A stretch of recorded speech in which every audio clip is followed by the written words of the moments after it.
When my husband Richard left me, I had a surgical scar across my chest, unpaid medical bills stacked in a kitchen drawer, and just enough strength to walk from the couch to the bathroom without holding my breath. He did not leave when life was easy, when our children were little and our photos still looked like Christmas cards from a catalog. He left when my hair had just begun to grow back after treatment, when I still woke up at night touching my own body as if it belonged to a stranger, when I needed a hand to stand, and he decided I was too heavy to carry. The cruelest part was not that he left. The cruelest part was that he made me feel ashamed for needing him. My name is Eleanor Hayes, and for 26 years I built a life with Richard in a quiet suburb outside Columbus, Ohio. We had a white two-story house with black shutters, a maple tree in the front yard, a church we attended on Sundays, 2 children we raised to say grace before dinner, and a marriage that looked steady from the street. People thought we were solid because we knew how to smile at the right moments. They did not see the silence after guests went home. They did not hear the way Richard sighed when I asked simple questions, or how every sacrifice I made became part of a story in which he was the hero and I was just lucky to stand near him. When we met, he was charming in the way some men are when they are still hungry enough to love whoever believes in them. He was a young contractor with rough hands, big plans, and a smile that made promises before he had the means to keep them. I was working at the public library and taking night classes in accounting. He said I made him feel grounded. I thought he made me feel chosen. We married too young, worked too hard, and told ourselves that struggle meant we were building something sacred. In those early years, I handled invoices at our dining room table while nursing babies between spreadsheets. I gave up finishing school so he could expand his business. I sold my grandmother's jewelry to help cover payroll one winter when 3 clients paid late. I told everyone I believed in his dream because I did. What I did not understand then was that some people confuse being supported with being entitled. As Richard's company grew, so did his sense that success had been something he had earned alone. He liked to tell stories at dinner parties about how he had built everything from nothing. Sometimes he would gesture toward me and add, "Of course, Ellie held things down at home." People would smile as if that sentence were generous, as if holding things down were not another way of saying I had quietly poured my life into the foundation beneath his feet. We had 2 children, Ava and Luke. Ava was thoughtful and observant, the kind of child who noticed who cleared the plates and who was thanked for it. Luke was younger, softer, eager to believe the best in everyone. I tried to protect them from the growing coldness in our home, but children learn the weather of a family before they know the vocabulary for it. Richard became impatient with weakness of any kind. He hated illness, tears, uncertainty, mess. He loved polished surfaces, public praise, and being needed in ways that made him look important instead of inconvenienced. So when I found the lump in my breast 2 months after my 50th birthday, I think some part of him had already begun to leave me. I still remember the fluorescent lights in the imaging center, the technician's kind face tightening for a second before she told me the doctor would want more scans. I drove home alone that day because Richard said he had a meeting he couldn't move around for every little scare. By the time the biopsy results came back, I had already learned how to sit upright through fear. Stage 2. Aggressive, but treatable. The doctor talked about surgery, chemotherapy, recovery rates, next steps. I heard only fragments because all I could think was that I needed my husband to look at me and not seem annoyed. In the parking lot, I called him. He answered on the 3rd try. "So," he said. "Not hello. Not are you okay. Just so. It's cancer," I told him. There was a pause long enough for me to imagine him weighing his calendar. "Okay," he said at last. "Okay. Don't panic. We'll handle it." But his voice was flat, managerial, almost irritated by the administrative burden of my fear. That night, he opened his laptop at the kitchen island while I sat with paperwork spread in front of me. "The survival rate is good," he said without looking up. "Let's not turn this into something bigger than it is." I stared at him. My body had become a battlefield, and my husband was already negotiating how much emotional inconvenience he was willing to tolerate. Surgery came first. Ava drove me to the hospital because Richard had to stop by the office and arrived 15 minutes before they wheeled me back. He kissed my forehead quickly, like a man tapping a parking meter. When I woke after the mastectomy, groggy and aching, Ava was asleep in a chair beside me with mascara streaked under her eyes. Richard was not there. He had gone home, she said, because he had an early bid meeting the next morning. That was the first cut deeper than the surgeon's. The second came during chemo. On the days I could not keep food down, Richard began staying later and later at work. He complained that the smell of broth made the house depressing. He asked why I never tried harder to keep the place normal for Luke, who was away at college and home only some weekends. He told me I seemed determined to live like an invalid. I remember one Tuesday afternoon when I dropped a plate because my hands were shaking. It shattered across the kitchen floor. I leaned against the counter, dizzy, trying not to cry. Richard looked at the mess, then at me. "This is exactly what I mean, Ellie," he said. "Everything is chaos now. Not are you hurt. Not let me help. Just frustration that my weakness had interrupted the visual order of his kitchen." I knelt to pick up the pieces and sliced my finger open. He left for a gym appointment before the bleeding had stopped. The third time the pain repeated, it came in public. At church, after service, women from the prayer group hugged me and asked how I was holding up. I said, "One day at a time." Richard laughed lightly and said, "She's milking that phrase for all it's worth." There was silence so brief and sharp that I could feel it on my skin. Mrs. Alvarez from the choir looked at me with such pity that I wanted to disappear. On the drive home, I asked him why he would say that. He shrugged. "Because I'm exhausted too, Eleanor. But no one asks how I'm doing." That was the first time I saw clearly that his suffering, in his mind, was not tied to my illness but to the inconvenience of being adjacent to it. The fourth time was money. While I was in treatment, Richard refinanced part of the business and quietly moved funds from our joint savings into an account I did not know existed. I discovered it because a pharmacy charge bounced, and I stood at the counter with my scarf wrapped around my bald head while the cashier whispered that my card had been declined. I called the bank from the parking lot with trembling hands. The representative listed transfers I had never approved. That evening, Richard admitted he had reorganized things for liquidity. "You didn't tell me," I said. "Because you were in no shape to understand business decisions," he replied. That sentence changed something in me. Illness had made me vulnerable, but his contempt was making me awake. The fifth and final repetition came as betrayal so obvious it no longer needed disguises. Her name was Vanessa Cole. She was a real estate consultant in tailored coats and high heels, all glossy confidence and expensive perfume. I first heard her name because Richard started saying it too casually. "Vanessa thinks the market will shift. Vanessa knows a developer downtown. Vanessa says image matters if we want higher-end clients." Then one evening, he came home late with lipstick faintly on his collar. Not enough to be dramatic, just enough to insult my intelligence. I looked at him across the kitchen where I had once done payroll for his dream. "Are you having an affair?" I asked.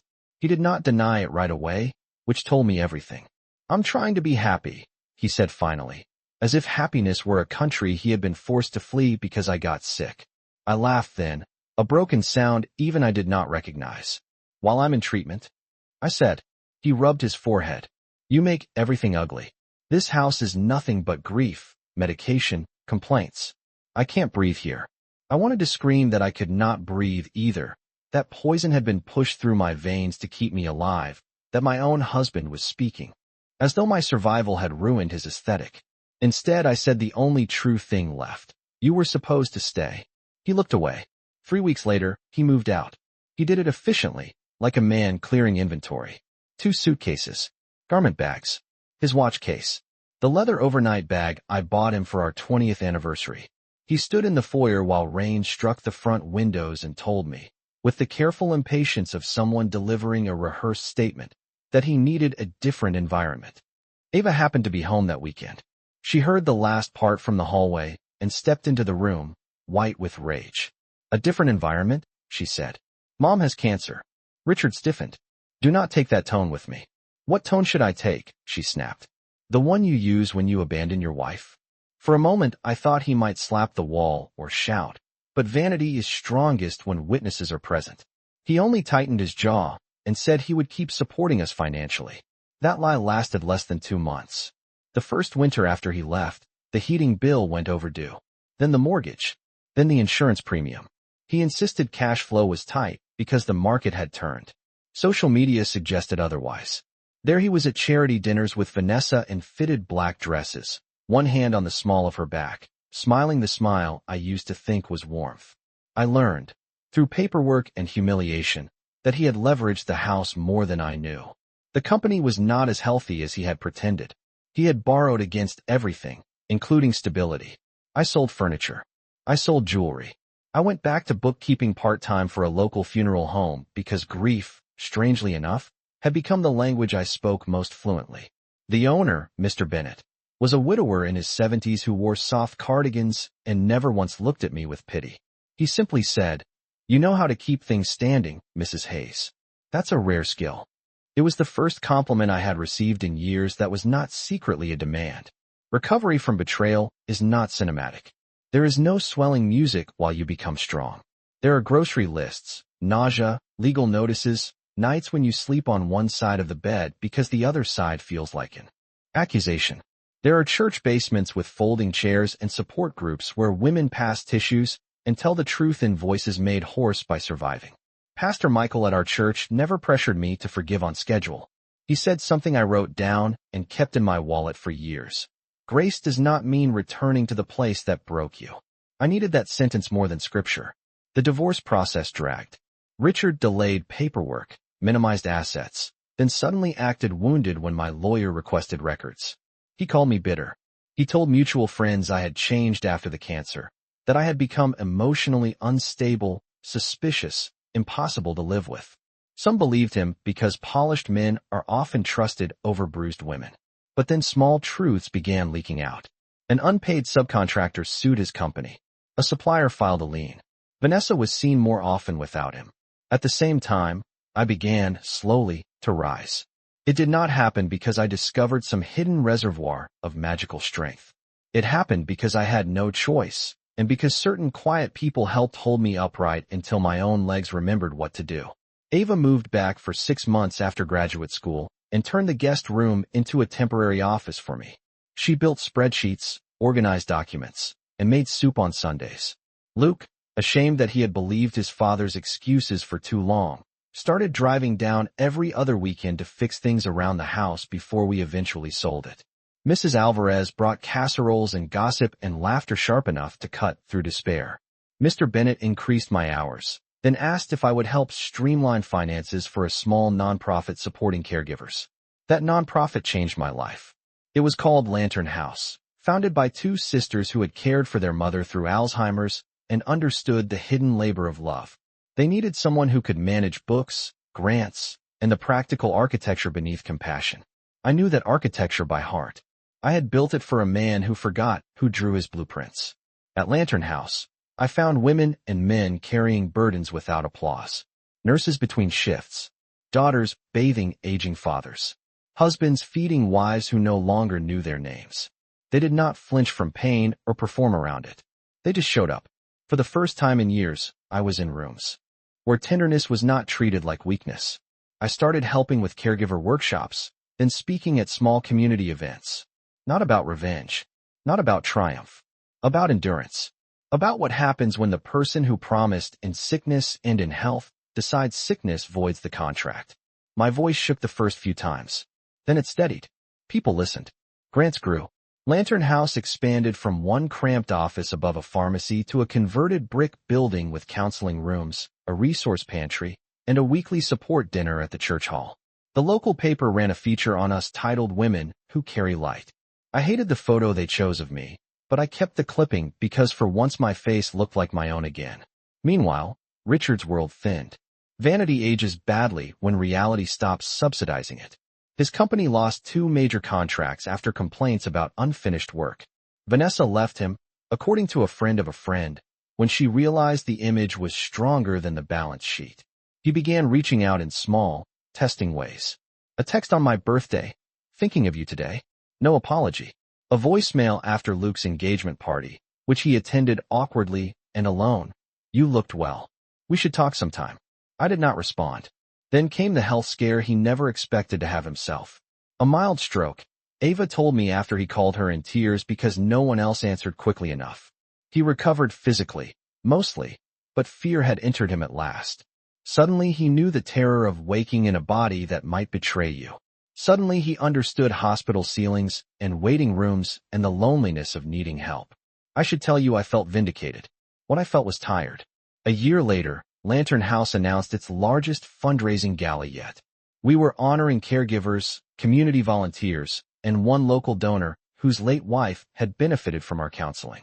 I was asked to give the keynote address because by then I had become the operations director and, to my own surprise, one of the public faces of the organization. The gala was held at the old Jefferson Hotel downtown, all chandeliers and restored marble floors, the kind of place Richard loved when success still fit him like a tailored suit. I wore a midnight blue dress Ava chose for me, simple and elegant, with sleeves that made me feel both covered and powerful. My scar was still there, of course. Healing does not erase the evidence. It teaches you how not to apologize for it. Before the event started, I stood in the ladies' room and looked at myself in the mirror. My hair had grown in silver at the temples. My face was older, yes, but clearer. Not softer exactly. Truer. Ava came up behind me and adjusted my necklace. "Mom," she said, meeting my eyes in the mirror. "Whatever happens tonight, remember you built this life after he tried to bury it." I smiled. "That's a dramatic sentence." "I learned from the best," she said. The ballroom filled. Donors in dark suits. Volunteers in sensible shoes. Clergy, council members, widows, nurses, families. At table 12 sat Mr. Bennett and Mrs. Alvarez, both beaming like proud co-conspirators. At table 7 sat Luke and his fiancée, holding hands. I was greeting guests near the stage when the room shifted the way it does when a surprise enters and conversation thins around it. I turned. Richard was standing at the entrance. He wore a charcoal suit and the same expression he used to wear before closing a difficult deal. Nervous confidence varnished over desperation. For a second I wondered if I had imagined him. Then I saw the bouquet in his hand and felt my stomach go cold. Ava saw him too. "You've got to be kidding me," she muttered. "Did you invite him?" "No," he walked toward us slowly, drawing eyes as he came. H had touched him harshly. The stroke had left a slight unevenness around his mouth. He looked diminished, but not humbled enough. "Ellie," he said, stopping in front of me as though we were merely estranged friends meeting at a luncheon. "You look incredible." I kept my voice even. "This is a private event." He glanced around, aware of the audience and perhaps counting on it. "I know. I just needed a moment." "Please." Ava stepped forward. "You need to leave." Richard ignored her. "I've made terrible mistakes," he said to me. And there it was, the public script beginning. "I know that now. I was selfish. I was blind. But seeing what you've built." He looked around the ballroom as if my life were an impressive renovation. "Ellie, I never stopped loving you." It is astonishing how insult can survive inside language that sounds like regret. He had not stopped loving me. What he meant was that now that I was visible, admired, useful to his redemption, he wanted access again. I could feel people watching from tables and doorways. The board chair was frozen near the podium. Pastor Michael had begun moving toward us from across the room. Richard held out the bouquet, white lilies, my old favorite, chosen perhaps from memory, or perhaps by a florist who asked what women my age liked. "I'd like to come home," he said. "Not can we talk. Not may I apologize. Come home." As if home were still the place he abandoned and I preserved for him in suspended time. "There is no home for you there," I said quietly. He swallowed. "Ellie, please don't do this in front of everyone." I almost laughed at the absurdity. He had left me in front of life itself. He had humiliated me in church, in banks, in hospitals, in my own kitchen. And now he wanted privacy because shame had finally found his address. "You came here," I said, "in front of everyone." He lowered his voice. "I'm in trouble." Honesty, at last, though still accidental. "I know," I said. His eyes widened. "Then you know I'm trying to fix things. The business, my health, everything. I need." He stopped because the sentence had outrun his ability to disguise it. He needed money, credibility, care, a witness to his repentance. Maybe all of it. "You need what?" I asked. He looked at the floor. "I need my family." That landed harder than I expected, because it brushed the ghost of the man I once believed in. But ghosts are not vows. Ava's voice came like flint striking stone. "You don't get to use that word now." By then, the room was fully still. There are moments when truth decides it is done waiting. I set the bouquet on a nearby registration table without taking it. "Richard," I said, clear enough for those closest to hear, "you did not lose your family because you made one mistake. You lost your family because you abandoned your wife during cancer treatment, lied about money, tried to rewrite the story, and only came back when you thought I had something you needed. He flinched as if each fact were a thrown object. That's not fair, he whispered. I looked at him, really looked, and saw a man who had spent years protecting his self-image from consequence. No, I said. Cancer wasn't fair. Being left with debt while too sick to stand wasn't fair. Watching our daughter become my caretaker because you wanted a brighter room wasn't fair. This is simply the truth. Someone near the stage began crying softly. Richard's face reddened. I said I was sorry. You are sorry now that you are alone, I replied. That is not the same thing. And because life sometimes keeps one final document in reserve for dramatic timing, my lawyer, Denise Porter, who served on the Lantern House board, stepped beside me holding a slim envelope. She had arrived late from another event and taken in the scene instantly. In a low voice she said, I was going to wait until tomorrow, but perhaps now is as good a time as any. She handed the envelope to Richard. He stared at it. What is this?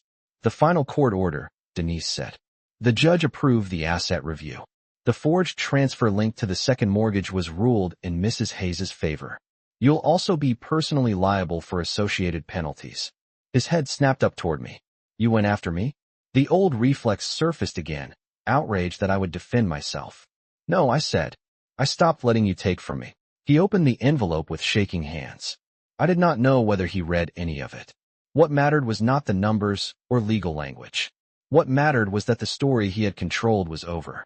Pastor Michael arrived then, calm and steady. Richard, he said, this is not the place. Richard looked around and saw no opening, no admiring audience, no woman waiting to soften what he had done. Just faces, witnesses, consequence. For one brief second I thought he might fall to his knees and perform remorse more dramatically. Instead, he set the papers back in the envelope, looked at me with something between grief and disbelief, and said, You've changed. I held his gaze. I had to. Then he left. No one clapped. Real life is better than that. There was only a long, exhaling silence, and then the tender chaos of people returning to themselves. Ava squeezed my hand so hard it almost hurt. Luke came forward, eyes wet, and kissed my cheek. I'm sorry, he whispered, though for what? I was never sure, believing his father too long, perhaps, or being young when I needed him grown. You have nothing to be sorry for, I told him. When I finally stepped to the podium, my prepared speech lay useless in my folder. So I told the truth instead. I spoke about caregivers and about invisible labor. I spoke about what it means to keep showing up when love is no longer romantic or convenient. I said some people think strength looks like never breaking, but often strength is simply refusing to disappear after someone has treated your pain like a burden. I did not mention Richard by name. I no longer needed him that centrally placed in my story. The room stood when I finished, but what stayed with me most was not the applause. It was seeing Mrs. Alvarez crying openly, one hand over her mouth, and Mr. Bennett nodding as if to say, Yes, that is exactly what happened, and yes, you survived it. After the gala, I walked outside alone for a moment into the cool night air. The city lights reflected gold in rain-dark streets. My phone buzzed once with a message from an unknown number. I did not need to open it to know who it was. I deleted it without reading. Behind me, through the hotel windows, I could see my children laughing with people who loved us for real. Not perfectly, not performatively, just truly. In the months that followed, the legal matters concluded. I sold the old house and bought a smaller place with a yellow door and enough room for a garden. I planted hydrangeas, rosemary, and a maple sapling that would take years to cast proper shade. Healing is like that. You plant for a future you may not fully see yet, trusting the roots to work in silence. Richard called a few more times from different numbers. Then the call stopped. I heard eventually that he moved into a condominium on the edge of town and did occasional consulting work. I heard he looked tired. I heard he sat alone at church once, then never returned. I do not know whether he became a better man. That is no longer my work. My work is Lantern House, my children, my body that carries scars without shame, my table now crowded on Sundays with people who understand that care is holy and that loyalty is measured most clearly in the hardest rooms. Sometimes women come to me after workshops and ask the question they are afraid to ask out loud. How did you know it was over? I tell them the truth.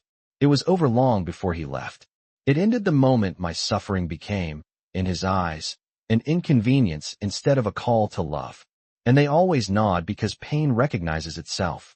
On certain nights, when the house is quiet and memory drifts in uninvited, I still think of the younger version of me who sold her grandmother's jewelry so her husband's dream could live. I do not hate her for believing in him. I honor her for believing in love. But I wish I could put my hands around her face and tell her this. One day, the man who leaves you at your lowest will come back not because he has finally understood your worth, but because the world has forced him to notice what he lost. And when that day comes, you will not need his apology to rise. You will already be standing. I used to think the saddest sentence in my life would be he left me when I was sick. It wasn't. The saddest sentence was one I whispered to myself for too long after. Maybe I was too much to stay for. That was the wound beneath every wound. But it was also the lie I finally outlived. I was never too much. I was simply carrying more than one selfish man was willing to hold. There is a difference, and learning it gave me back my name. So no, I did not take him back when he begged to return. I did something far more difficult. I built a life that no longer required his choosing. And in that life, strange as it sounds, I found peace. Not the soft peace of innocence, but the hard-earned peace of someone who has walked through abandonment, illness, debt, humiliation, public truth, and still kept enough tenderness to feed others. That peace is not flashy. It will never make for the kind of love story Richard used to admire. But it is mine. And after everything, that is more than enough.